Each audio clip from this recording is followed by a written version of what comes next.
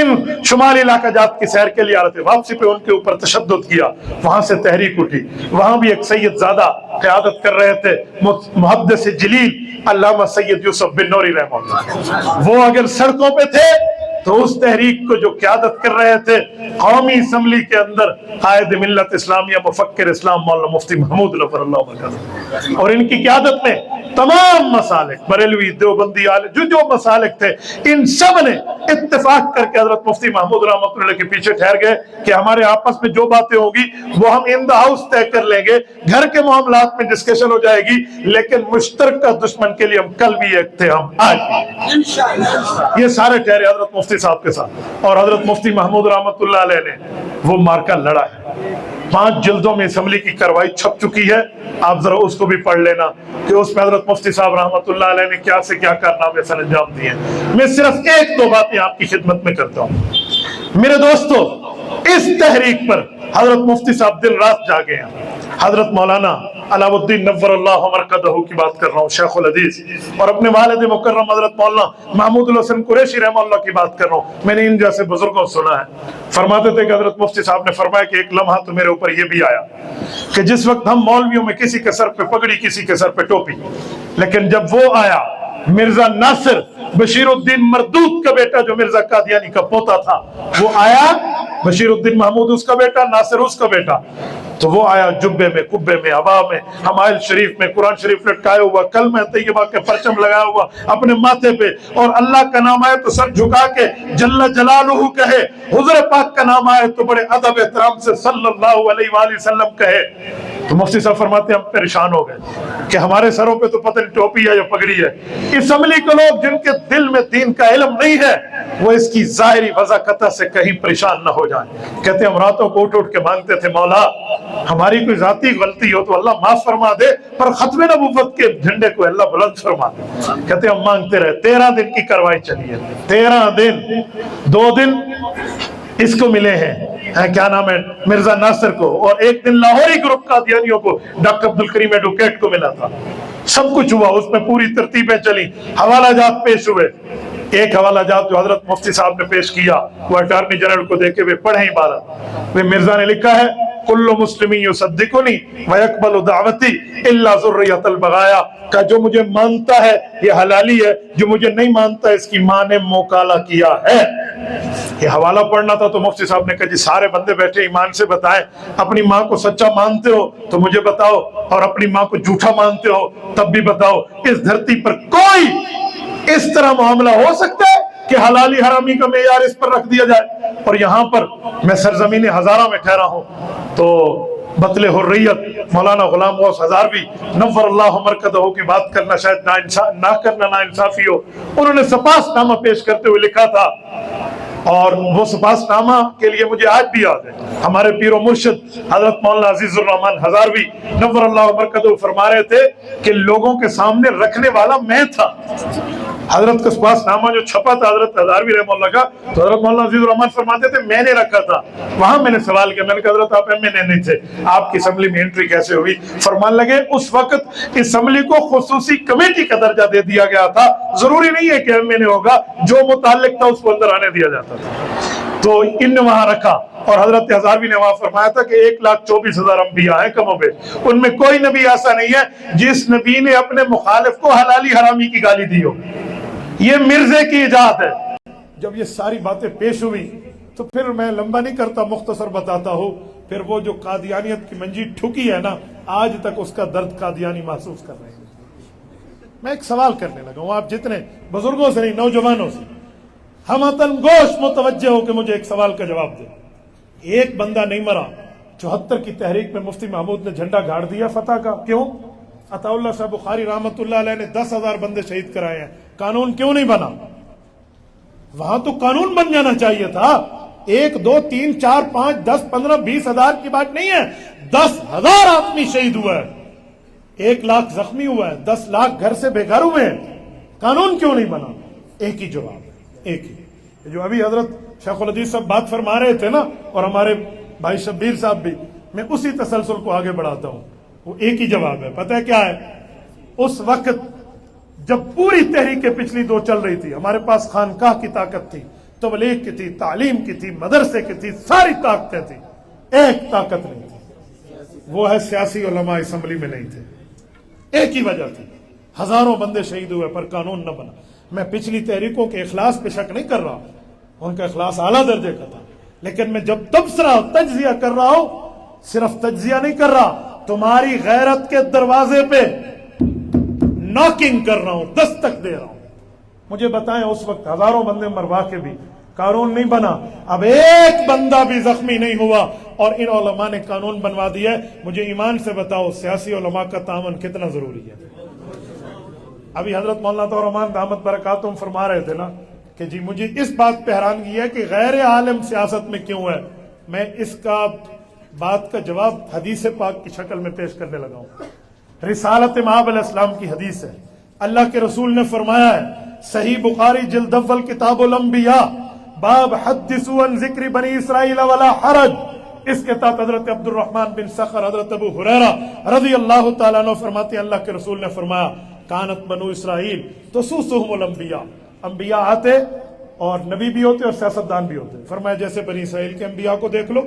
کلما ہلک نبی خلفہ نبی، ایک نبی فوت ہوتا دوسرے کو اللہ نبی بھی بناتے، اسلامی سیاستدان بھی بناتے۔ وَإِنَّهُ لَا نَبِيَّ بَعْدِي، توجہ،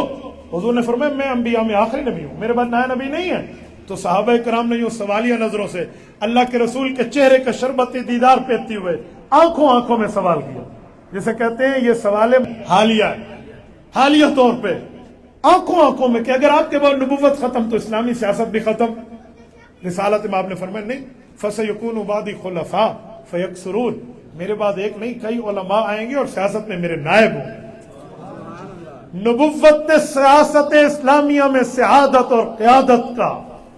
جو تاج رکھا ہے وہ علماء کے سر پہ رکھا ہے۔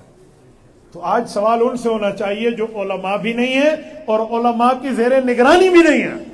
ان سے ہونا چاہیے کہ تم سیاست کس بنیاد پہ کر رہے ہو، یا تو عالم ہو یا عالم کی زیر تربیت اور زیر نگرانی ہو، تب میں مان جاؤ نا۔ تو اس بنیاد پہ آپ کر سکتے ہیں، ورنہ نہیں کر سکتے۔ جیسے آپ ممبر پہ جمعہ کسی غیر کے پیچھے نہیں پڑھتے، مصلی میں 20 رکعت تراویح تو بہت بڑا، تم 2 رکعت کیا 1 رکعت بھی اس دنیا دار کے پیچھے نہیں پڑھو گے جس کو دین کا پتہ آتا نہیں ہے، جس کی شکل عقل دین کے مطابق نہیں ہے۔ تو بھائیو اگر وہ ایک مسجد کی امامت ہے وہ آپ ان کے پیچھے نہیں ٹھہرتے، عالم تلاش کرتے ہو، قوم کی امامت آپ ایسے لوگوں کو دے دو گے جس کو دین کا ککھ بھی نہیں پتا، قوم کیا چیز ہے، قوموں کی امامت کیا چیز ہے، یہ کیا جانے، یہ تو 2 رکعت کی امام ہے۔ یہ جملہ اپنی جگہ اس پر بحث ہو سکتی ہے کہ ٹھیک ہے یا غلط ہے، لیکن اس سے ایک نقطہ میں نکال رہا ہوں، تم 2 رکعت کی امامت کے لیے غیر عالم کے پیچھے نہیں ٹھہرتے، غیر حافظ غیر دیندار کے پیچھے نہیں ٹھہرتے، قوم کی امامت کسی اور کے حوالے کر دے۔ میں جمعے میں گفتگو کر رہا تھا، ہمارے سامنے ایک ایس پی صاحب تشریف فرما تھے، یہ 2013 کے الیکشن کی بات کر رہا ہوں، تو وہ کھڑے ہو گئے جمعے، مفتی صاحب ممبر کو سیاست کے لیے استعمال نہ کرو۔ میں نے کہا کیوں؟ سیاست اپنی جگہ استعمال کریں۔ میں نے آیت پڑھی قرآن کریم کی، اجعلنی علی خزائن الارض، سورت نمبر 12 سورت یوسف، یہ آیت سیاسی آیت ہے۔ حضرت یوسف علیہ السلام نے اس آیت کے اندر اللہ رب العزت کے حکم سے سیاست اسلامیہ میں وزارت خزانہ کے عہدے کی امیدواری پیش کی ہے۔ میں نے کہا یہ نبوت کی میراث ہے۔ وَسُلَيْمَانَ الرِّيحَ غُدُوُّهَا شَهْرًا وَرَوَاحُهَا شَهْرًا، یہ سیاست اسلامیہ کی آیت ہے۔ یا داؤد اِنَّا جَعَلْنَاكَ خَلِيفَةً فِي الْأَرْضِ فَاحْكُم بَيْنَ النَّاسِ بِالْحَقِّ، یہ آیت سیاسیہ ہے۔ آپ اٹھائیے تفسیر کبیر، قرآن سیاسی آیات میں انبیاء کی بات کر رہا ہے، اور پھر میں نے یہ حدیث پڑھی جس میں سیاست کو حضور پاک نے ختم نبوت کے ذیل میں بیان فرمایا۔ میں نے کہا اب بتائیں، سیاست ممبر پہ نہ ہو تو سینما میں ہونی چاہیے؟ یاد رکھنا، جیسے ریل پٹڑی پہ چلتی ہے ویسے عالم ممبر پہ سیاست بیان کرے۔ اس وقت پھر 2013 کے بعد ہمارے اوپر کچھ ایسا زمانہ بھی آیا جب اس وقت کے ہمارے وزیر اعلیٰ صاحب، جن کو بعد میں وزیر دفاع بنایا گیا، شاید ہوا سے بھی اڑ جائیں، انہوں نے کہا کوئی مولوی ممبر کو سیاست کے لیے استعمال کرے تو، اس وقت بھی ہم نے للکار کے کہا تھا ہم کریں گے، کسی میں جرت ہے تو وہ عالم دین کو ممبر پہ آ کے پوچھ کے دکھائے۔ یہ کوئی بات ہے؟ یاد رکھیں، اس کو فرنٹ فٹ پہ آ کے کھیلیں، سینہ چوڑا کر کے سیاست اسلامیہ پہ علماء آپ بات کریں، پیچھے نہ ہوں۔ قوم ہمارے کہنے پہ زکوٰۃ دیتی ہے، ہمارے مدرسے چل رہے ہیں، قوم ہمارے کہنے پہ عشر دیتی ہے، قوم ہمارے کہنے پہ چرمہائے قربانی دیتی ہے، قوم ہمارے کہنے پہ جان دیتی ہے، قوم ہمارے کہنے پہ خون دیتی ہے، قوم ہمارے کہنے پہ ووٹ کیوں نہیں دیتی؟ ہم مخلص ہو جائیں، ہم ممبر گونگا نہ ہو، کھل کے بات کرے جیسے بات کرنے کا حق ہے۔ اگر تبلیغ دین ہے، تعلیم دین ہے، تدریس دین ہے، تجوید دین ہے، امامت دین ہے، خانقاہوں کی بات دین ہے، جہاد فی سبیل اللہ دین ہے، تو سیاست اسلامیہ بھی دین کا حصہ ہے۔ یہ کام اس وقت ہوا تھا کہ ہزارہ کے غیوروں نے حضرت مولانا غلام غوث ہزاروی کو پاس کرایا تھا۔ ڈیرہ اسماعیل خان اور ٹانک اس وقت ایک حلقہ تھا، وہاں کے غیوروں نے مولانا مفتی محمود کو پاس کرایا تھا۔ اسی طرح دو چار علماء وہاں موجود تھے تو اس قومی اسمبلی میں قادیانیوں کی منجی ٹھکی، بغیر خون کا ایک قطرہ دیے قانون بن گیا۔ اس لیے میں تمہیں کہتا ہوں پھر گھروں میں آرام سے سو جاؤ اور اس کے بعد دیکھو کہ یہ حضرات آپ کے دین کا تحفظ کرتے کیسے۔ ابھی حضرت مولانا عطا الرحمان آج یہاں موجود ہیں،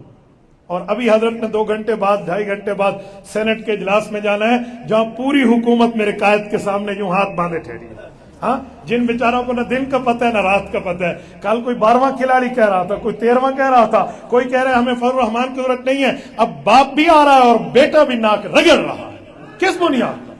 کس بنیاد پر؟ جو کل تم نے جلسوں میں ٹھہر کے باتیں کی تھی آج یہاں، لیکن میرے قائد کا ظرف بھی دیکھیں، وہ ہر ایک کے لیے گھر آئے مہمان پہ ہاتھ کھول کے ٹھہرا ہے،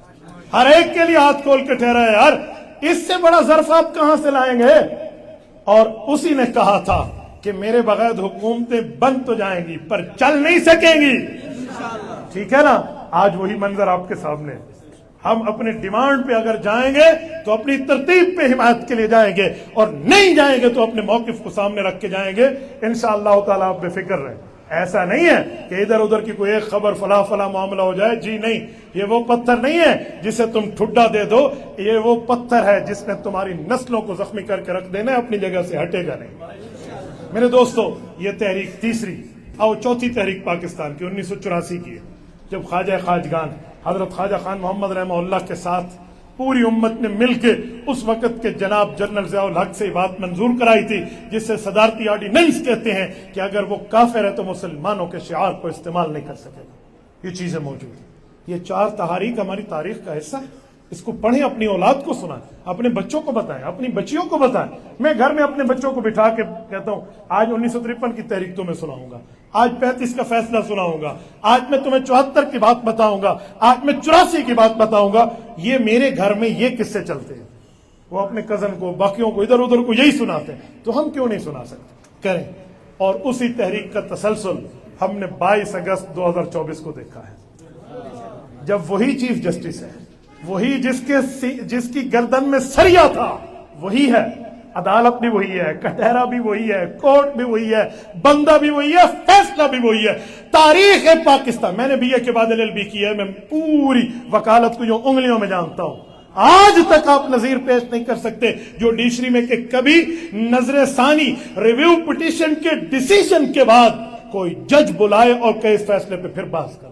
آپ نہیں پیش کر سکتے، نہ ہائی کورٹ میں، نہ سیشن کورٹ میں، نہ AC کی عدالت میں، نہ سپریم کورٹ میں۔ یہ پہلی دفعہ عقیدہ ختم نبوت کی جنگ لڑی ہے،